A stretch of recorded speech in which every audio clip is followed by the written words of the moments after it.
Hello, everybody, and good Friday to you. Ready to kick things off here, talk a little Michigan on the Maize and Blue Reviews. Good afternoon, Michigan football, part of Rivals.com. Thanks so much for being with us. If you're live out there, if you're watching this, listening to it after the fact, say hello to you as well. We're here a couple times a week at 1 o'clock talking about the latest in Michigan sports. And today, well, we got a question of the day for you regarding Michigan football. We're going to get to that coming up in just 1 minute. A chance for you to tell us your confidence level in this Maize and Blue team for the upcoming season. Also, we got a bit of basketball news. Probably heard the name Jose Perez. I'll tell you what I think of him and his game and the latest in the Wolverines' pursuit of the 6'5" guard / forward. I'll give you my little scouting report on Jose, but we will start with that question of the day.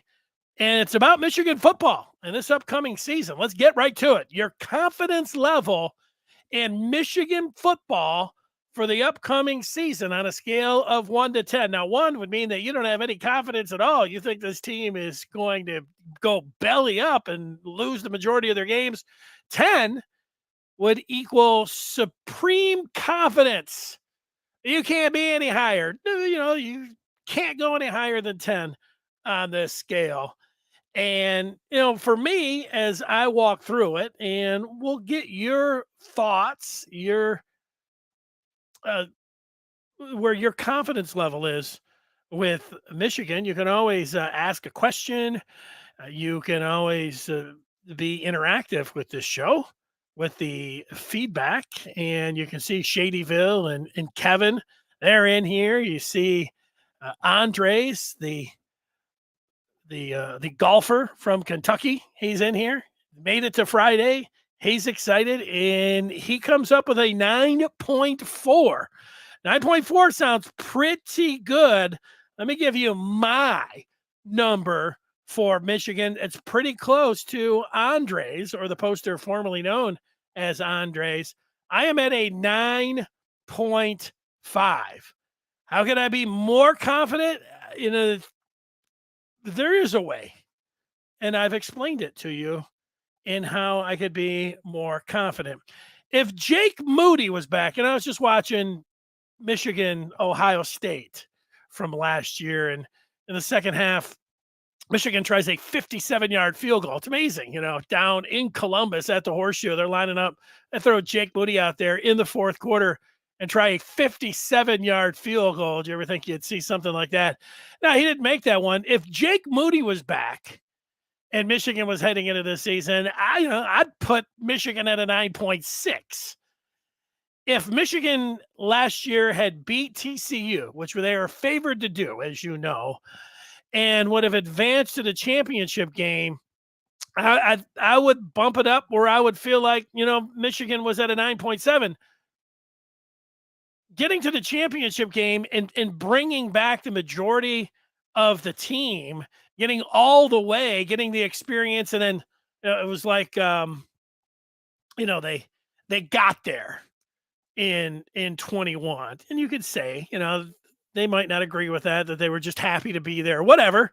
And then Georgia, creamed them in the semifinal. But then last year, in this case, like if they would have beat TCU, they'd have taken that next step. And who knows how they would have played against Georgia. A little better than TCU, you'd have hoped. But that's why I would bump it up even additionally if they had made it to the championship game. And then let's say they played Georgia tough into the fourth quarter. Like it's a 1-score game and, it comes down to a call or a drive or a field goal. And Michigan, you call it a heartbreaker if they were that close in a championship game, that close to winning a championship. And then you would have this off season where they would have Moody back. They had made it to the championship game. They had made it into the fourth quarter against the mighty Georgia Bulldogs. Well, I would have it at a 9.9. Could I be supremely confident with nothing? Like if they would have beaten Georgia, would I be at a 10? Because then you'd be like, I think I'm a little bit more confident if they would have because they'd had the hunger and ready for that next step. Where if they'd won a championship, it would obviously would have been great, but maybe it would be a 10 there if they would have beaten Georgia. But those are the little small nudges above a 9-5 that the only way that I can feel more confident. I mean, what else is there? I look at Michigan's offense. I'm pretty confident in what they bring. We've talked about the passing game and the downfield passing game. I'm confident that they are going to be able to throw the ball deep, that they are going to attack with their wide receivers downfield. And I think that they will do that more than they did last year. You can say, why would you believe that? Well, they said that they wanted to do that to beat Georgia and to take that next step. It's the one part of the offense that you can say for the majority of the year was not there. They tried to do that. They tried to throw it down to Roman Wilson, and they tried to get Andrell Anthony and Cornelius Johnson. It wasn't clicking in the different games where they tried to do it until the Ohio State game, and then they got it going in the Big Ten championship game, and then with mixed results, obviously with the passing game against TCU, but there was also some big home runs in the championship game. So they've done it, and they did it late in the season, and they know, Harbaugh knows, and Sharon Moore knows, and the rest of that offensive staff, and if they're going to take the next step, and the next step is getting to the championship game, and if you're thinking about getting to the championship game, you're thinking about winning the championship game. It'll be about being able to flex your muscle and do everything out there, and that will require being able to unleash the ball downfield. They know that. I think they're going to do that. I feel confident in the offense. Defensively, with Jesse Minter and what he was able to show last year with the material that he had and what he has coming back, I feel pretty confident in this Michigan defense that they can. Now, you take the TCU game, maybe put it over here for just a second. I don't know, but the majority of the season, every other game, season, they were really good.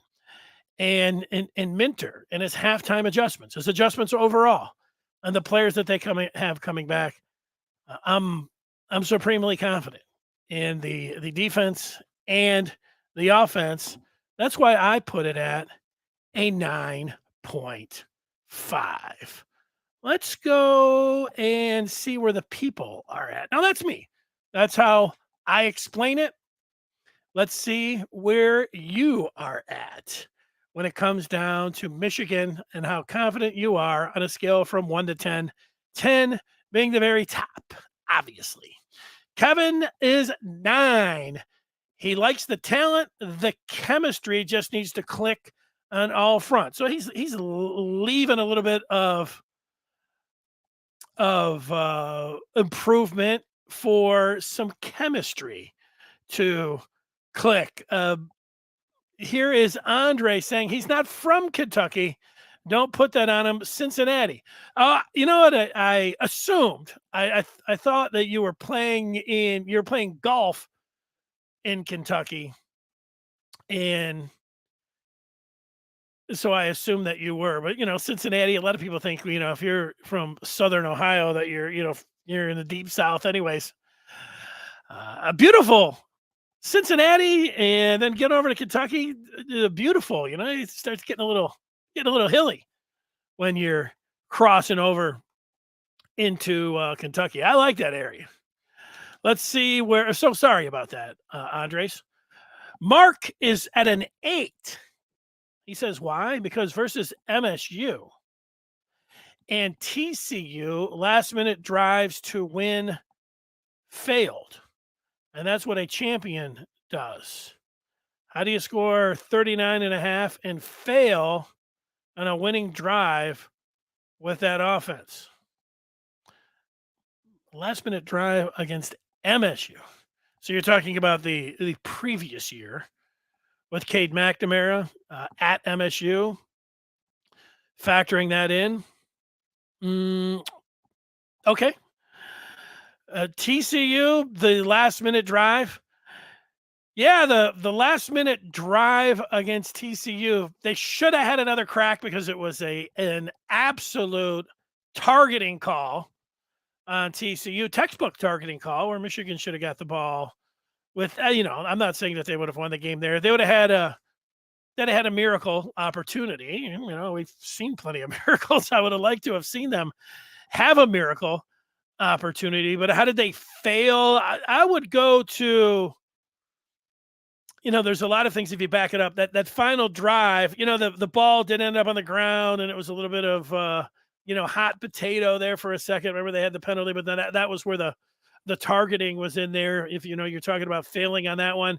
If you back it up, I thought the previous time the offense, there were a lot of people complaining. I recall about, they really need to get going if they want to have some time here. And I thought, well, it's going to come down to the defense needing to get a stop and a 3 and out so they can get the ball back. Now, that's not what happened.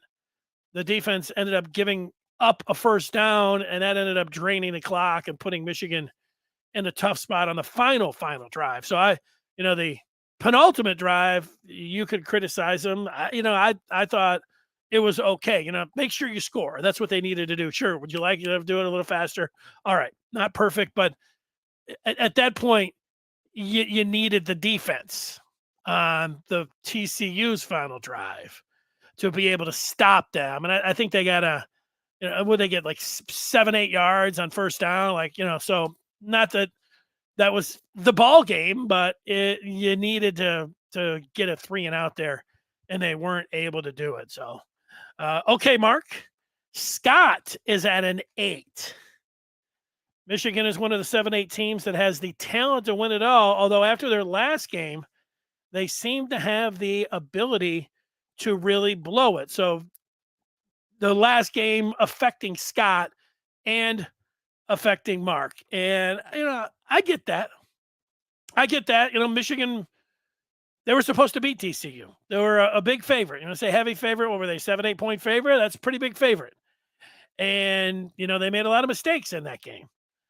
And, they had a number of mistakes where if they didn't run the Philly special into a zone, maybe, Harbaugh could have got a timeout there, but J.J. McCarthy should have had an audible on that.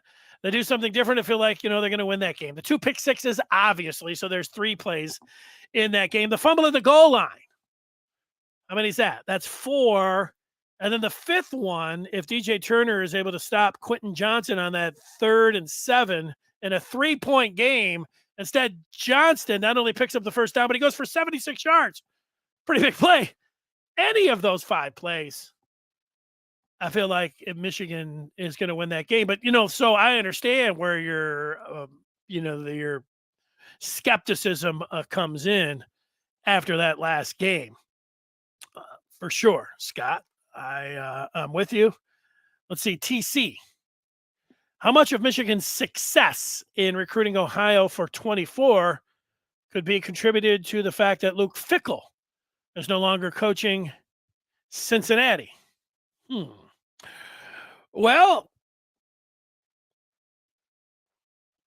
I think it could, it could factor in there. I mean, Fickell, that Cincinnati is technically in Ohio. He was a hell of a coach, had Cincinnati going, had him in the college football playoff the year before.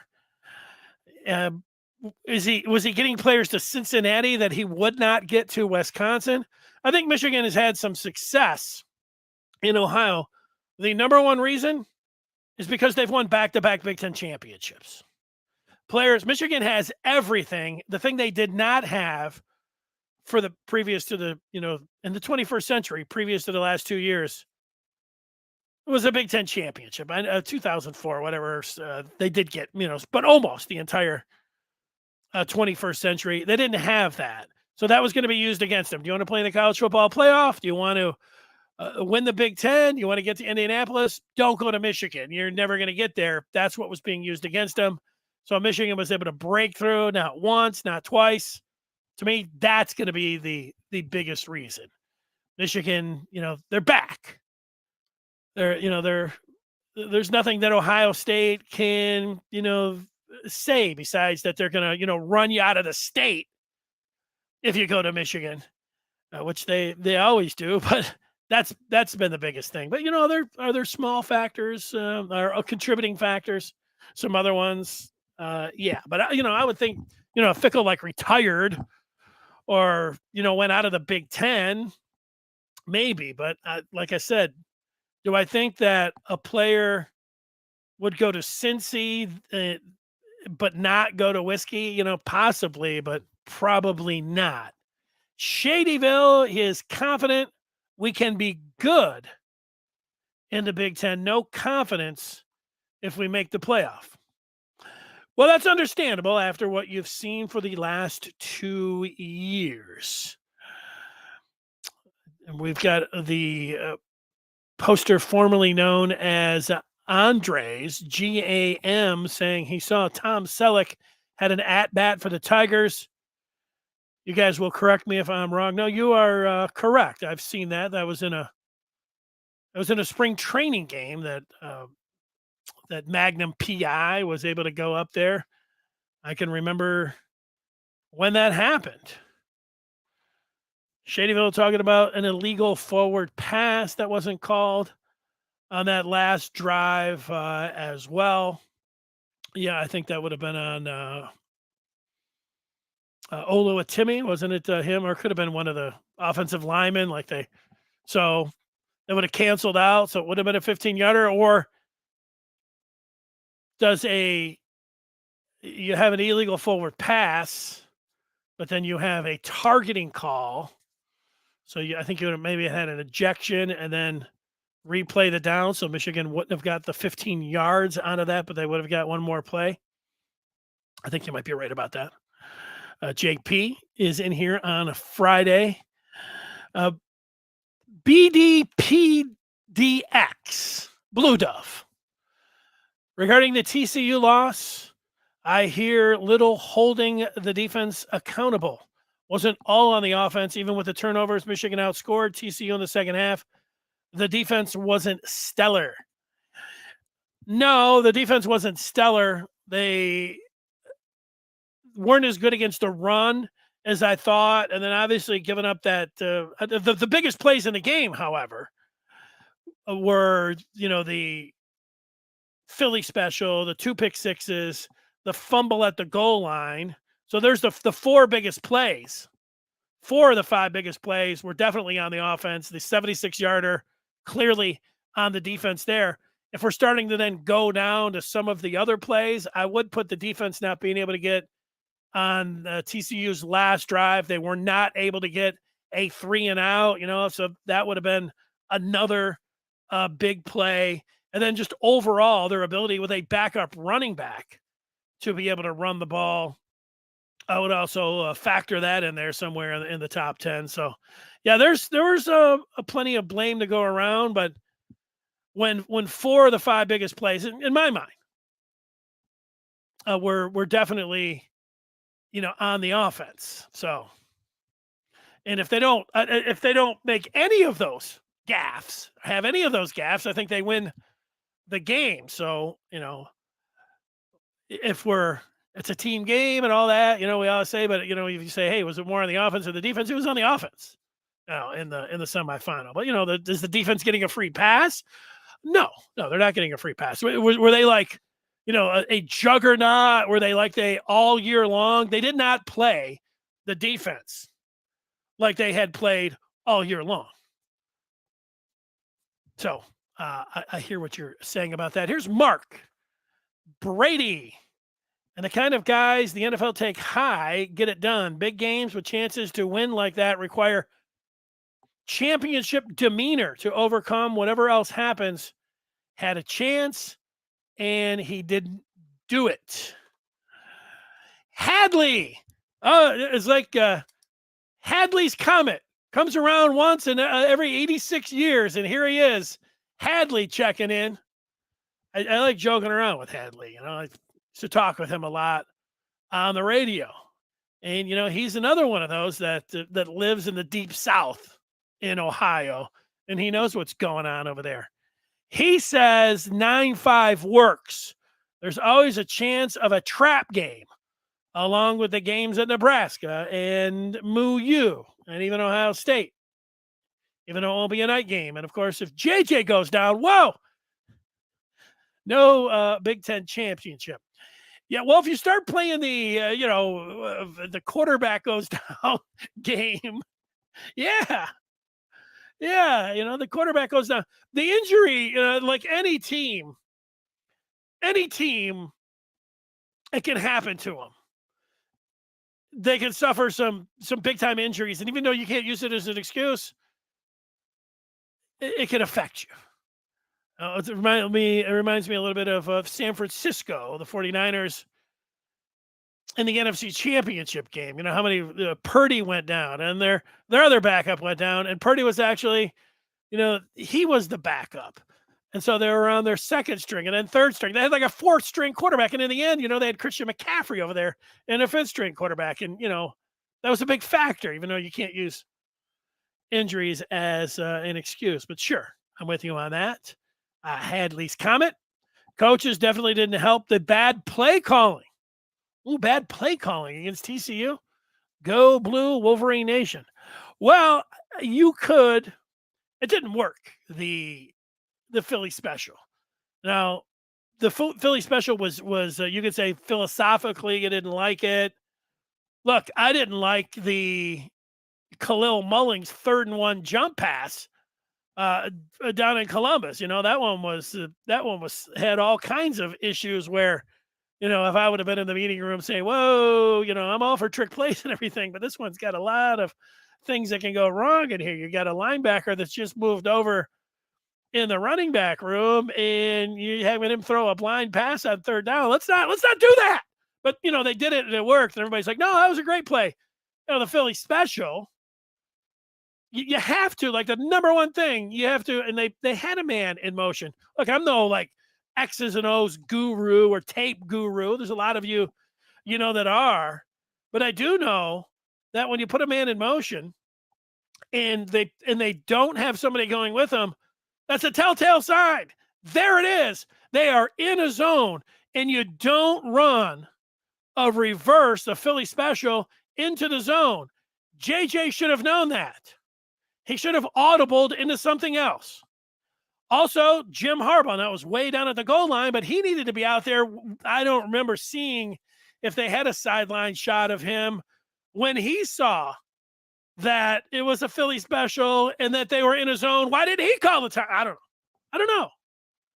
But I don't know what else you wanted to do in terms of play calling when it came down to that. You didn't want, JJ throwing the ball with his, for the pick sixes, for those bad play calls. I mean, I don't know. I didn't feel like they had bad play calling. I thought if it was a bad play, it was a bad decision on running the Philly special. Now, if you want to tell me that they shouldn't have given it to Khalil Mullings down at the goal line, they had Ben giving it to him down at the goal line from like the fullback position there. They got a little cute, hey, you want to make that argument? All right. But again, if I'm going through the list of issues against TCU, the Philly special, which is a play call, but the 2 pick sixes, the fumble at the goal line, which again, you could, say that was a play call, and maybe you are. And then the 76-yard touchdown by Johnston. Those were the 5 biggest plays. Then the first down play on TCU's final drive where they picked up, I think, 9 yards. I would put that one on there before I got to any more like play calling in general. I think I would put the defense in general over not being able to stop the run before I went to the general play calling. That's me. Shadyville indicating that Michigan couldn't stop the run the whole game. I agree, Shadyville. It's one of the things that maybe is not mentioned enough. I haven't watched I watched it once and I've watched some bits and pieces, but I have not watched the entire game again. I was watching a lot of the Ohio State game. Maybe I'll cue a little bit of that Ohio State game up. I've got Speaking of defense and stopping the run, the biggest defensive series, Michigan Ohio State from this past year. You want to watch that? We got that coming your way in 5 minutes from right now. Let's see. It's always great to see DTWA just checking in. What's going on? We used to have more than, DTWA used to have more. He had a sweet photo of himself, and now he's just, breaking out the D. Uh-oh. Big Buckeye Garrison. Why do Michigan fans talk about targeting when there was an illegal forward pass? Well, BBG, sometimes, you say things and then people bring things up and you're like, oh, hey, that's a good point. It was a good point. So an illegal forward pass and a targeting, Michigan would have got one more play. They wouldn't have got the 15-yarder. Is that right? Did I get that one right? I'm not above a little whining or crying or trash talk or anything else, but I do try to get it right. And so when I said that, the truth is I was doing a post game here on the Maize and Blue Review. And when that play, when it went all Keystone Cops and, I left. I did not watch, that was the final play, right? Like, so I thought it was over. I'm like, okay, I've watched everything. I've taken all the notes. I've digested everything. Let's go talk about this disappointing game.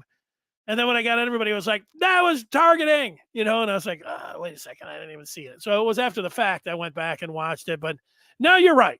Now when we think through the mechanics of the play and everything, you're right. So it's me. It was me. You're lumping me into, why do Michigan fans? We talk about it because it was a clear targeting play, and they should have got one more play then. The illegal forward pass doesn't supplant and override. It's not like, oh, nope, illegal forward pass. Nothing else happened. Doesn't matter. Game over. No, there would have been one more play. Right, BBG? They just wouldn't have got the 15 yards. The season comes down to having the same passing attack they had in the TCU game. When you say the season, this upcoming season, so if they are able to attack downfield, then you have confidence that they can beat Ohio State, that you have the confidence then we'll see what happens if they can throw the ball, the possibility of them of them winning it all if they have a crisp passing attack. Yeah, I don't know. I don't feel like it's coming down to having that. I think it's something that you want. You don't want to, like, Michigan's got a great running game. I know that. If Blake Corum is 100% and the one-arm bandit is also 100%, they have the two best running backs in all the country. And I know Ohio State's got two really good ones. Penn State's got two really good ones. And there's a bunch of other backs out there too. But I think, Donovan Edwards, I'm high on him. So those are two great players. So, having it saying like, well, it's just going to come down to the passing attack, I think it's an element of it if they want to do it all. But I don't think it's coming down to that. Shadyville making another point. The loss is still on the offense and JJ specifically. I can't argue about that. You can't turn it over 3 times and expect to win. I can't argue with that, especially when you gift the other team points. Yeah, look, you're right. I can't argue with it. We got True Blue with a Megatron avatar.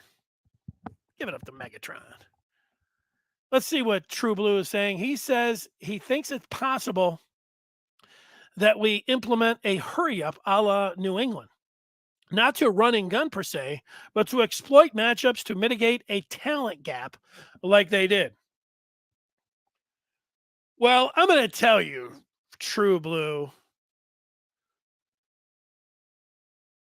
I hope so. I'm always for tempo. I like and maybe it's just fans, maybe it's just all of us that watch games because it's the most entertaining. But is it possible that Michigan gets into a hurry up type offense, even if it's running the ball, so they can get some tempo over there, and they can also, by not taking personnel off the field, where the defense that can't change? Yeah, I think some of that can happen. I think because JJ having another year under his belt, being able to make some calls, get everybody in the right spot. I think those are some of the things, that you experiment with and that, yeah, you can do.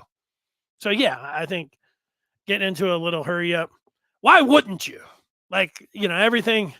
Why wouldn't once in a while you think about, you do it towards the end of the half, you practice it at the end of just practices. They're always doing situational stuff, throughout the summer and fall ball, and then they work on those things, and so having that part where you can get into a little hurry up, yeah, that's like a good idea to me. GAM talking about JJ going down. We just need him back in November. The Don and Blake can win the other games behind the offensive line and strong defense. Well, look, they had more than their share of injuries last year. And that's a testament to having, a good team, having depth behind that. And in this case, the starter from the year before, Cade McNamara, he went down in the non-conference and was out for the year. That was a pretty big blow. As much as you talk about, you really need that backup quarterback. Cade, he would have been a great backup quarterback to have. They didn't need him, so it didn't, factor in. But that was could have been a huge injury. Eric All, great tight end. I don't. He played a little bit, couple snaps. That's it. He was essentially out for the year. Schoonmaker stepped up. It was great having that depth. They had, I don't know, Keegan, because El Hadi was in there a few times. He went down. Both, obviously, Corum and Edwards at different times. I think the one-arm bandit, what did he say? Did he get hurt against, was it UConn? Because he missed the Maryland game. Remember, because Corum had 243 yards and 30 carries. And then, but he was back for Iowa. I mean, look at both Corum and Edwards were banged up, and they were able to persevere that way. Mention, I think Hayes, their left tackle was out. I mean, they got hit at some big-time positions with some injuries. So, it's your chance when you have that depth. This is not fun to talk about, sitting around, guys going down, but they do have some depth. Let's look, sports talk, sports talk. At the end of the day, Michigan overlooked TCU and got behind the 8 ball. That's a reflection of Jim Harbaugh. That they overlook TCU. Well, I overlooked TCU's defense. I thought that Michigan would be able to make, mincemeat out of them, and they played a little bit better than I thought. And I don't know, are you overlooking them if you're making mistakes? Making mistakes, job one, and you could call it overlooking them, is feeling like you're, overconfident when you have a bunch of turnovers. Or you get out there and what people will say, you look too cute, with the Philly special. And then, a call goes against you, like the Roman Wilson touchdown. The next thing you know, you're fumbling on the goal line. All of those things. I mean, I wouldn't say that it was overlooking them, but I see what you're saying. I would say they were mistake prone. And is that a reflection of Jim Harbaugh? The Philly special, whenever they went through all that practice, I would imagine that they would have talked about one of the first things that they talked about when they walk up there. Hey, we're going to have the Philly special. When we put Ronnie Bell in motion and they'll go with him, we got to audible out of that. That would be the first page of the playbook of that specific play when they're running through it. So I don't know. I don't know what happened on that one. I don't know if JJ it just didn't compute with him. I don't know where Harbaugh was on the sideline. I don't know. They kicked that one. And yet they should have been able to overcome that one and the 2 picks and the 76-yarder and the fumble on the goal line. So, all of that, it can happen. It's you get into these games and, it steamrolls on you. Was that them overlooking him? I don't know. I mean, why would you overlook? You're playing for a once in a lifetime opportunity in the college football playoffs. I mean, why would you overlook TCU? Because they were a big fat 7.5 point favorite or something, maybe. I don't know what play. Are we talking about the Philly special would have worked? The back missed the block? I don't know. You might be right. Shadyville saying he rewatched the game last week. He's a huge fan of JJ, but the loss is 100% on him. Well, welcome in Shadyville to almost any game in football where you lose. You can almost always blame the quarterback. I mean, he's got the ball. And when he throws interceptions, not one, not two, yeah, I mean, like J.J. McCarthy. I'm not going to sit here and argue with you and try to, well, it's a team game, all this other. Right. What I would say is that as bad as the pick sixes were and the non-audible on the Philly special and the fumble at the goal line, they still had an opportunity to win the game. And a lot of that was because of JJ. But yeah, so, JJ lost the game. JJ almost brought him back and won the game. Is that going to be good for JJ? I don't know. It's never good to be throwing pick sixes. It's so frustrating even to sit here now because McCarthy, after the Maryland game in the first half against Iowa, he was so good protecting the ball. He was so good at knowing when to run and get out of bounds and when to dive forward. And, he only threw the interception down in the red zone against Indiana when he was trying to fit a pass into the Roman Wilson. I had no problem with that one. He threw the one against Michigan State. I thought that one was a little bit of a fluke. Jim Scarcelli, who will be joining us on Monday, told me, no, that was a bad decision there. I'll defer to Scar on that one, even though I didn't see it like that. But, so that was a pick six, wasn't it? So that was a bad one. And then the one, he only had one more, right? And that was against Purdue in the Big Ten championship game where they gave, I think he had the most time that he had all year long. And, he threw it downfield and threw a pick. So I don't kill him on that one. I actually don't kill him on the Penn State one or the Indiana one. Kill him on the ones in the TCU game. Kill him. But, now, you got to trust your arm. You got to trust, what you're doing in there. There's so many things going on mentally. You got to be so tough now that he's been able to go through that. Is that going to help him? Hopefully. What else can you say about it?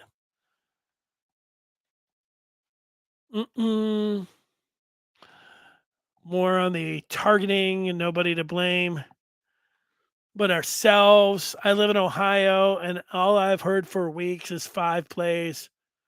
We lost on 5 plays. Yeah. That's what I said. I've been saying the whole year. Let's see. TB, it would be hard to scheme against, but you can still run clock. Not exactly sure the context of that one. The blue Wolverine with the old scoreboard. That's a nice picture. But I'm interested to see what that new scoreboard is going to look like with Michigan, Penn State, and OSU all having great backfields. Who has the best run defense going into 2023? Michigan.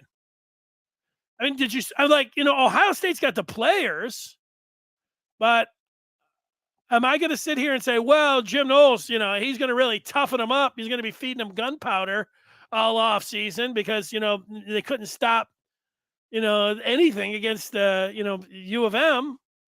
I don't know. I mean, like it was supposed to be like that the year before too, when they were getting punched in the mouth and they weren't able to do it. So I'm not going to sit here and tell you that OSU is going to be really tough against the run because they were a complete Olay porous Swiss cheese defense. If you're an OSU fan, I'm sure if you're an OSU fan, you got to be sitting around saying, we've got all the talent in the world and Michigan's out toughed us 2 years in a row and we got to go up to Ann Arbor. So I don't know. You can't go as Ohio State fans, as much as you like to puff out your chest and think about how great everything's going, your defense is really soft. Great talent, but a really soft defense. And you don't have the number 2 overall pick. And your coach was all conservative last year in the big game against Michigan, where, I don't know, he was a scared, that's going conservative. I'll say scared. That's what it looked like. It looked like he was nervous. He got tight. He got a little bit. And this is what I'm going to tell any Ohio. I saw there was an Ohio State fan on here earlier, and we've had a few because none of their media guys do entertaining enough podcasts. They're all over here little big circle jerks or whatever. I'll give it to you like it should be for an Ohio State fan. You might have a coach in Ryan Day. It's amazing. Football is so much about the head coach. And you had Urban freaking Meyer over there. You say whatever you want about him on the field. Great coach. And you were able to transition today, and it looked like a smooth transition. But what we have now seen with his play calling against Michigan, where he's really tightened up, is the way it's looked. Totally conservative with all the offensive fireworks. Totally tightened up in that game. And then his defense and Knowles, you say, well, they're just a gambling defense. They sucked against Michigan last year. Ryan Day, at the end of this year, you might say, you know what? We got Ryan Day. We have the next Jim Tressel and Urban Meyer. We feel good about that. But if it looks like the last 2 years against Michigan this year, you know what you're going to have on your hands? Let's all just say it because it's real. You're going to have John Cooper 2.0. And as great as these recruiting classes are that you guys are assembling, the coaching is a question mark. And if you lose to Michigan this year, I'm going to tell you that you got John Cooper 2.0. And you know that. Now, Penn State's defense, they got a great corner. And, I remember the Penn State defense last year, they had a top 5 rush defense, or maybe it might have been number 1. Conservatively, they had a top 5 rush defense in the country last year against Michigan. And what did Michigan do? They ran for over 400 yards and nearly 8 yards per crack, 7.6. 7.6 per rush, 418 rushing yards against the number 1 rush defense in the country. I don't know. Blake Corum had 166 yards. Donovan Edwards had 173 yards against that great rush defense. Then the second half, it was Blake. Boom! Big touchdown run, 67-yarder. Then it was Donovan Edwards had the 67-yarder. That's 61 yards from Corum. So I don't know. Michigan's got a great 1-2 punch. I think Michigan. That's a long answer. Too long. Let's just go back. How would I answer it? With Michigan, Penn State, and Ohio State all having great backfields, who has the best run defense going into 23? Michigan. Based on what I saw from OSU and Penn State last year. Hawaii game. I could have played the Hawaii game. Wolverine fan 2. We should have settled for a field goal on the first drive against TCU and gone up 3-0. Yeah, well, yeah, I don't mind going for it. I like going for it. I don't even mind, you work on a play and you feel great about it, you get in there, but what I didn't like about the play is that you don't run it into the zone. That's what I didn't like. And I'm sure that's not when they look back at it, they know it too. So sure, field goal or you're not going to get it down on fourth down. It has to be a run up the middle or simply a quarterback sneak. I like JJ McCarthy faking it, rolling out, giving him a run pass option. He is a great running quarterback, and he can also throw the football. You give him two options there. I can tell you this. If Michigan would have turned around and jammed it up the middle, everybody would have complained. That's the most predictable. That's what Michigan always does. Like, right? Like you say, oh, that's so predictable. The very predictable thing would have been just run it right up the middle. Totally predictable. That might have worked. Now, the thing you like about the potential or the idea or no running it up the middle, the thing you like about that is if you don't get it, you're going to put them down on the half-yard line. I like that. You got to pinned all the way back there, 99 and a half yards away. Then you can get aggressive, and then you get them if you can get them stopped there. You're punting where they don't have the room, and then you're getting the ball on their side of the field. Anyways, I like that part. That was one of the worst parts about it is that Loveland. What did he lose? They lost like 8 yards on that one. Insult to injury. All of that. Leslie, Michigan was cocky and arrogant.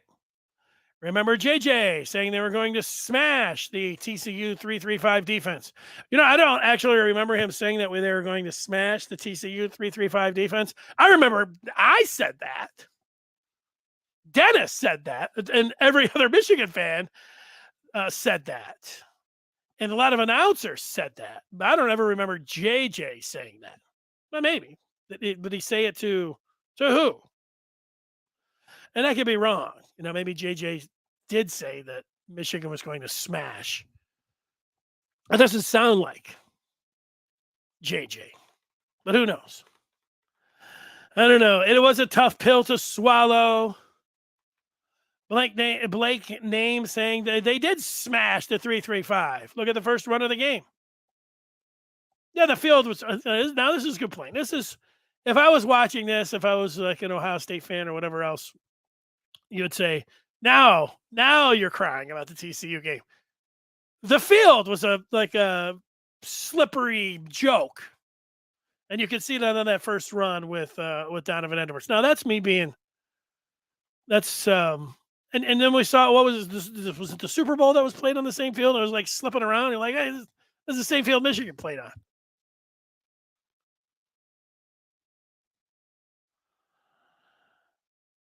Talking about Buckeye tears. Okay, Buckeye tears. All right. We want to see some snow this year. Yeah. Well, they don't have, their quarterback who I saw being compared to. Who are they comparing? I forget. Just move on. Too many of us are being arrogant now as well. Well, I don't know. I mean, like, that you think Michigan should be a number 2 team in the country, that you're very confident. Is that arrogant, or is that how you feel? Should you feel like, well, let's not be so confident in this season. Let's just take it one. Let's just worry about beating East Carolina. I'm okay. They brought back a juggernaut, and they have that on the field. I don't know. I don't know how arrogant. You got to go out there and back it up, no matter what. Soft. Here it is. Don't overlook ECU.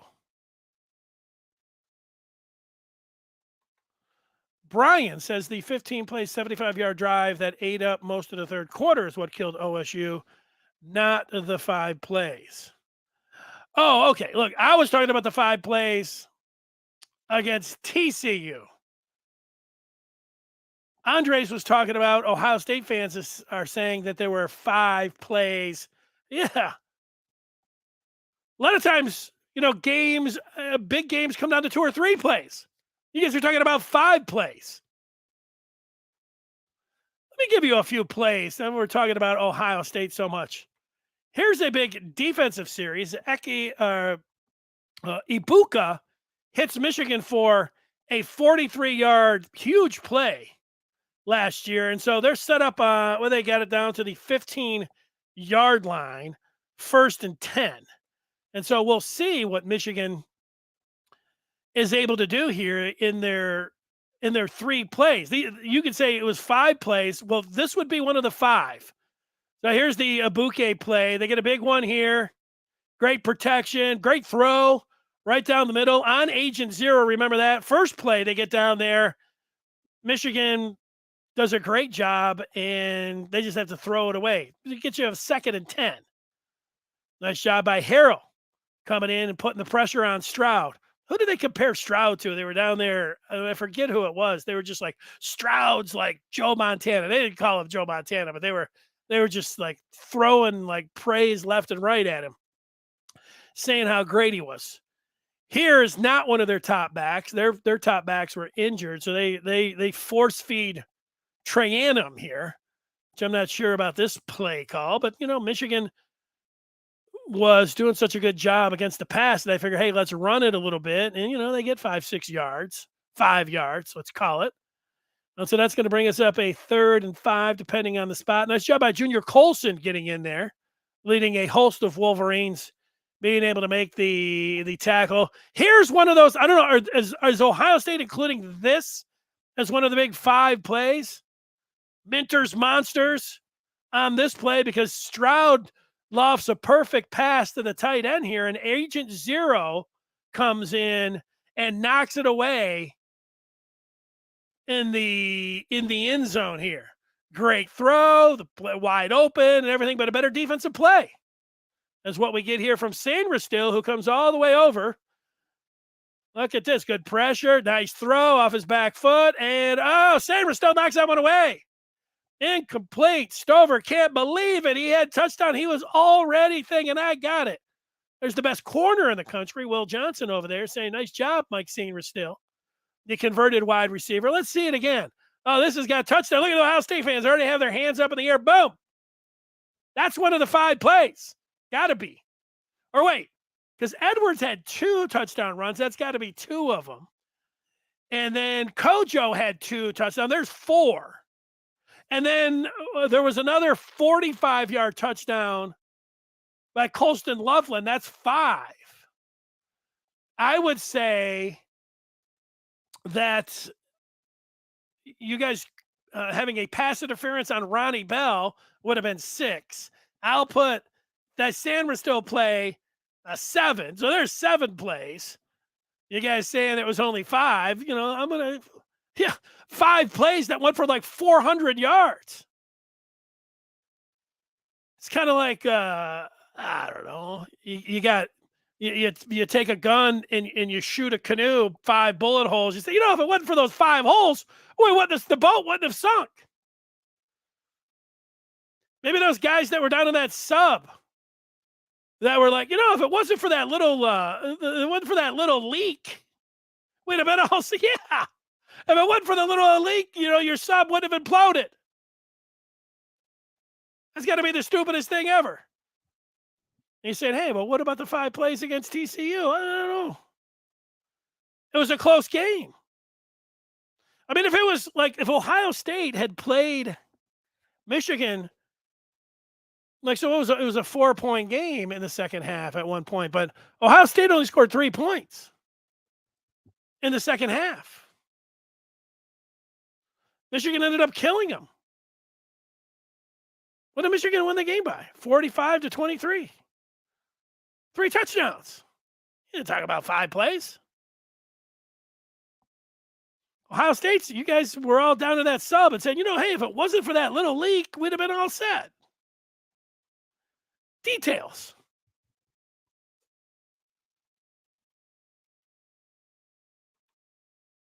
Come on. Okay. GMA say, let's be honest, Michigan kicked their asses the majority of the game. What do you want them to say? Michigan didn't play. The first quarter wasn't all that hot. Ohio State led at the half. Oh, Michigan outplayed them in the second half. That's the way I saw it. So Michigan's whoa. What are you looking at here? Not what all of a sudden I saw Sparty on there. Oh, I want to look at the Michigan road games. Yeah, you know the Michigan's last 3 games at Penn State, at Maryland, Ohio State. I think Michigan's last 3 games are their toughest games. That's how I see it. Now, to be able to put yourself in position to be undefeated, going into the Penn State game and then having to win 3 games to win it all, I mean, that's the idea. But when you just look at these, Nebraska and Minnesota, one of these games is going to be tougher than you probably thought.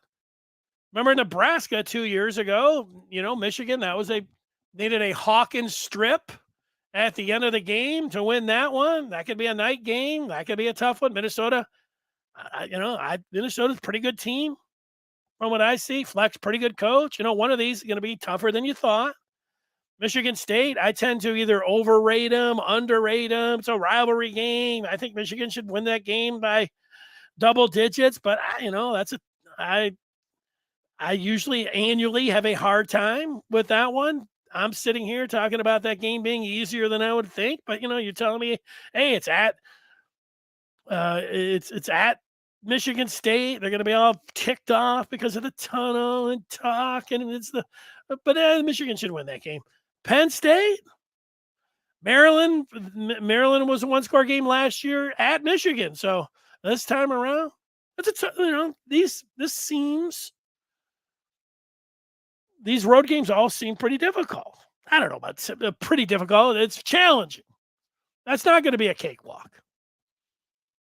Now, if I was being arrogant, let's be arrogant. Let's try it.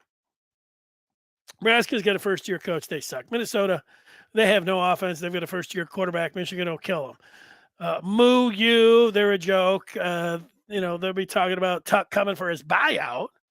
Penn State, they do fine, except against Michigan and Ohio State. And Franklin can't coach his way out of a wet paper bag in a big game. And, Maryland, that was JJ's first Big Ten game this time around. Think about Maryland 2 years ago. Michigan killed them. They put damn near 60 points up on them. They'll make quick work of all these teams and get ready and, have to beat Ohio State to win it all. That's the arrogant view. Like the arrogant view or the conservative view on that. Kind of mash those two things together, right? Let's go. Shadyville thinks the Nebraska game will be much tougher than Maryland. You could be right about that. You could be. Let's get to some basketball news. By the way, recruiting is still going on. June was, so the visitors and up and down and commitments and everything else. You want to know what's going on with recruiting? Josh Henschke put a real nice, you like recruiting and you like June and everything that was going on. It was every day. Hell, if it was every hour, you needed an update on what was going on in recruiting and Seth Berry and Trevor McHugh and Josh Henschke. These guys are all there on top of it. That's why big part for a lot of people why they joined up to the Maize and Blue Review. But Josh put a story out this week. Yeah, 24 still happening and everything, but he was the guys to look out for 25. And if you're somebody that is thinking, should I start following recruiting? It's fun. Well, yeah, no time right now to jump in. You start looking at the 25 guys, and you buckle up and get ready for the ride of your life. Michigan football recruiting. It is. It's not for the faint at heart. You've got to be on top of this stuff, and you can't get too emotionally involved. You cannot get emotionally involved, but I'll tell you that a million times. But you'll put your hand on that stove, and you can't help it. Boom! Ow! I go every time it happens. But It's supposed to be fun, and it can be. So let's take it out with a grain of salt. There's your warning about recruiting. Now, on to basketball. Michigan, now that Bob Huggins has had his issues and he is done with West Virginia, they've got a half dozen players in the transfer portal. One of those guys is Jose Perez, a 6'5 guard forward, 2'3.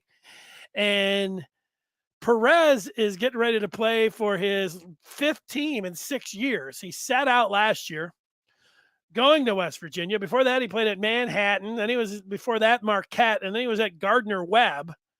You see, he averaged 15 at Gardner Webb over 2 seasons. And then at Manhattan, he averaged damn near 19 points. But when he was at Marquette, he didn't play a whole lot, just averaged a couple points per game.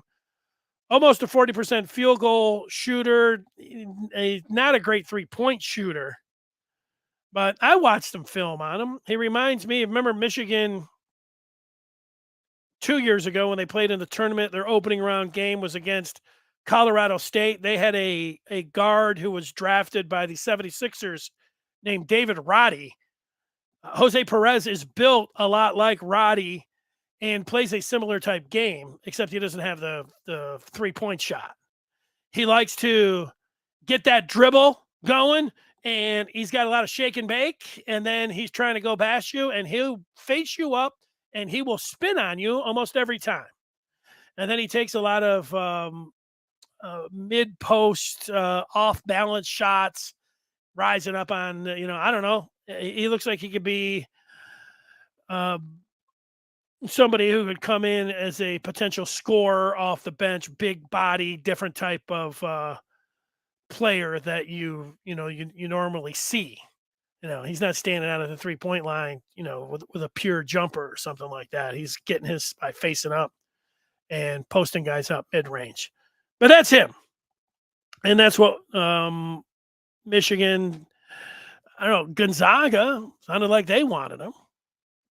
So you feel like, oh, Gonzaga, as a Pittsburgh is taking a look, kicking the tires, and then he can always just go back to Morgantown. But he's the much-traveled Perez. But at this point, Michigan, I was going to say they're just looking for bodies. They're just looking for bodies. They're looking for somebody. What do we got here? Looks like a big play. Let's check it out. We've got, almost a touchdown. That would have been big. I know it wasn't a touchdown because Ohio State only scored 3 points in the second half. Sainristil still again. Look at him coming up big. Did he get a hand in there or not? Where's Marvin Harrison? Was Will Johnson on him and just giving him I figure they better go. They got these 2 great wide receivers. Michigan still, they've got their corners. Here's Stroud taking a look. Got to have a touchdown. I think there's going to be an interception here. Let's see. Stroud all day to throw. Now he gets flushed out. He's pointing down there to the right like he was doing against Georgia. Throws in the end zone, and that one is incomplete. What happened? Just was expecting Ibuke to turn one way, and the ball kind of just wasn't there. Let me take a look. Sees him. Is this a bad throw? Yeah, behind him. He had him. I'm an Ohio State fan. I'll put that down as one of the 10 plays. Give it to your, that was on your quarterback. Should have made that play. I smell an interception here, 3rd and 10. But you can just sitting back. Oh, and it is a little shuffle. Try to get a little cute. Shovel that one forward. Give it up. An interception. Michigan. It's Stroud realizing that, it's not cold. Can't blame the snow on this one. Oh, look at those Buckeye fans. They can't handle it. I get it. There's some Mays. There's some Michigan fans there. There's the band. Oh, the OSU fans. I get some buffs. There you go. Line up for the picture. Yeah, that's the one. That's the one you want.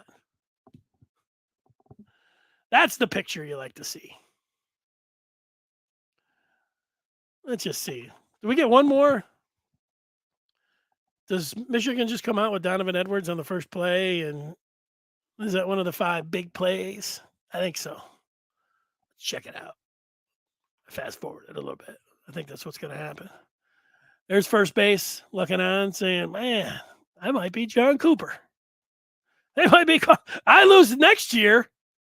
I went from looking like I was going to be the next Urban Meyer or Jim Tressel, but now I think I'm going to be the next John Cooper. It is Donovan. Oh, they stopped him. They stopped him. I thought that there's something that you can, if you're a Buckeye fan watching this, you got him down on the ground. Second half rushing last year, Michigan in 21 averaged 9, 4, and 4 touchdowns. Whoa. And then they had 152, and they're not done yet. Wow, the second half rushing. What's that say? You know what it says to me is that Michigan's got a physical, here's Sanders still saying, they are who we thought they were. JJ running it in from the 3. When you are a physical offensive line, you ever see those meat tenderizers where you take it to the hammer and you just keep smacking it? Bam, bam, bam, bam.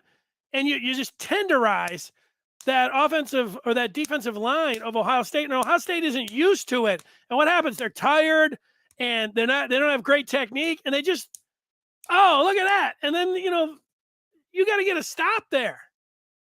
Or are they selling out? Wow. There's nothing encouraging if you're an Ohio State fan watching this game. There's nothing. You guys got pulverized. What was the whole smashed to smithereens? Now Mike Morris giving it. H. Harold's giving it to him now. Let's all do it. Where's this D? All the 5 stars. You guys keep collecting them over there. I tell you, Michigan goes out there and throws up another 200-300 yards in the second half. I'm one of those 5 stars. I'm going to be like, I'm taking the money and going somewhere else. Forget the money that they're giving me now.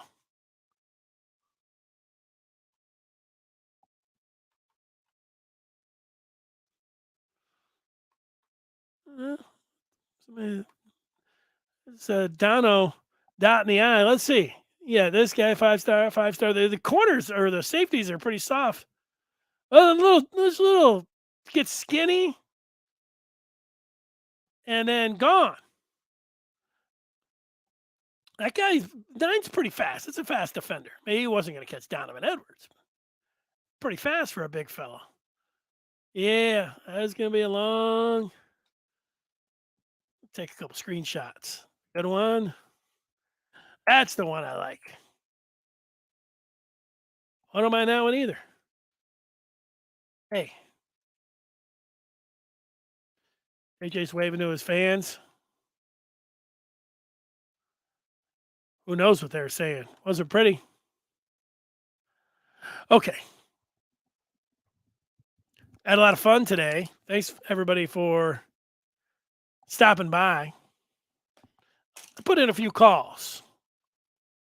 I plan to put in a few calls over the weekend. Get some heavyweights on here. You guys did the majority of the heavy lifting today. Next week, we'll bring in some heavyweights. We'll let them. We got you got us to the fourth quarter. We'll bring in some big uglies and let them run the ball in. Everybody, we'll see you over on the Den this weekend, talking about Michigan. And until then, thanks. Have a great weekend. And we'll see you. Yeah, Jason, we missed you. Where you been? What's going on? Work or something? Have a nice weekend. Stay cool. Head up straight.